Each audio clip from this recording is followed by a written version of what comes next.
going to do a short video on a few lessons that we've learned on our homestead the hard way.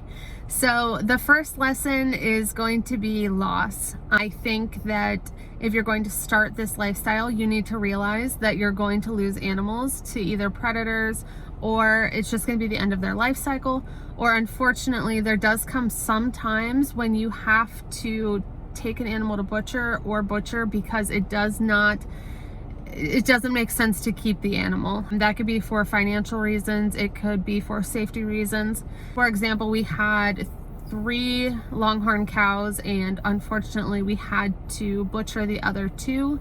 They were jumping through our fence, they were running through the neighborhood, and it's not safe to have cows running around like that, especially longhorns.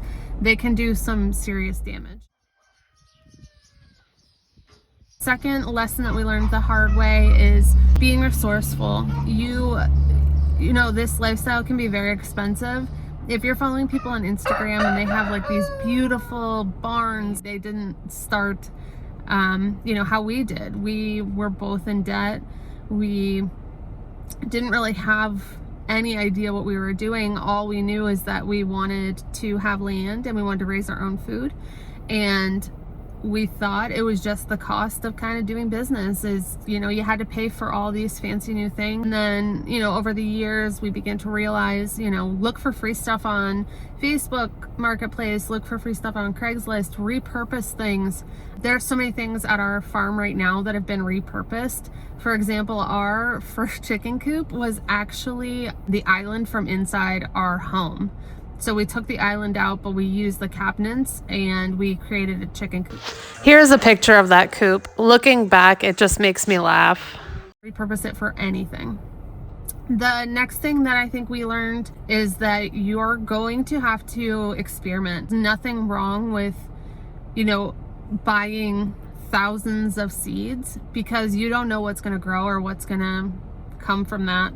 2 years ago, I grew all of our plants from seeds. I had, I think, 11,000 seeds.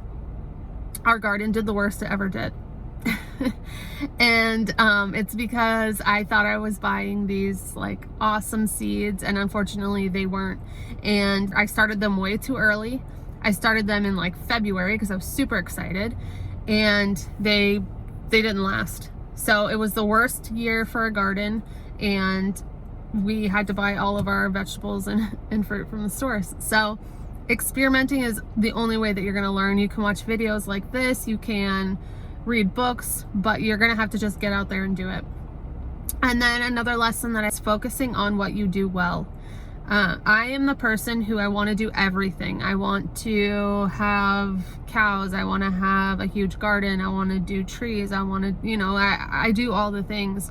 And that's great because you can really figure out what you're good at, but you have to make that decision. And I think for us right now, we're at a point where we've realized, large livestock is not our bread and butter. We are animal lovers. Like, we do not like to take animals to butcher. We took 2 cows to butcher, and it was so horrible for us. We sold some of the meat, which was okay, but it was not worth the heartache or the time it took feeding them, the money that it took to feed them.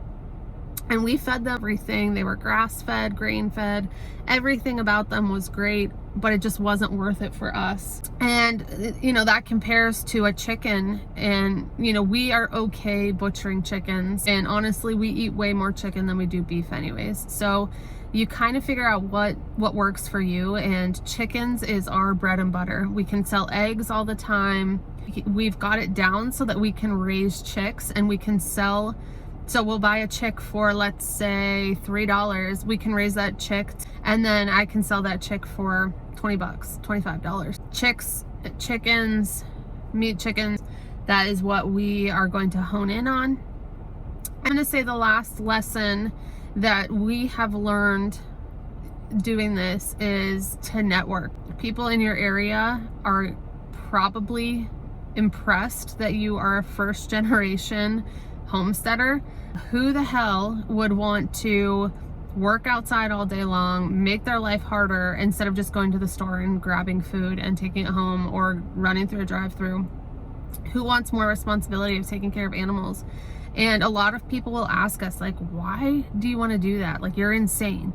And there is nothing else that we want to do. Like, we absolutely 100% love our life and having animals. The fact that we can provide chickens and eggs to our community. I personally love fresh vegetables. I think that, you know, going to the garden and grabbing my own tomatoes is amazing. So you have to have that passion, or else when things get real shitty, and they will get real shitty, you're gonna want to give up. You're not gonna want to do it. You know, when we first lost our chicks, our very first order of chicks, we lost because unfortunately the postman left them outside in the rain when they're supposed to take them to the post office. They did not, and unfortunately we lost them all, and I was crying. I was so upset. We like killed all these chicks, but we kept going. We ordered more chicks. We tried again. And for every time that we mess up or we lose chickens, or, you know, unfortunately when we have to take things to butcher, we realize, okay, like, this is another growth. This means that we know that's not for us, or that we're good at it and we can pursue it and we can keep doing it. So these are just some lessons that we learn from our mistakes, and do not overestimate what you can do. Start where you're at. If you think one day you want to own 100 acres and raise all these animals, that's awesome, and keep that, and that is your goal. But start right now. If you live in the city, you can check with the city to see if you can have chickens. Start with 2 or 3 chickens. Start with potted plants. You can make a little garden. You can build a tiny greenhouse. Start where you're at right now.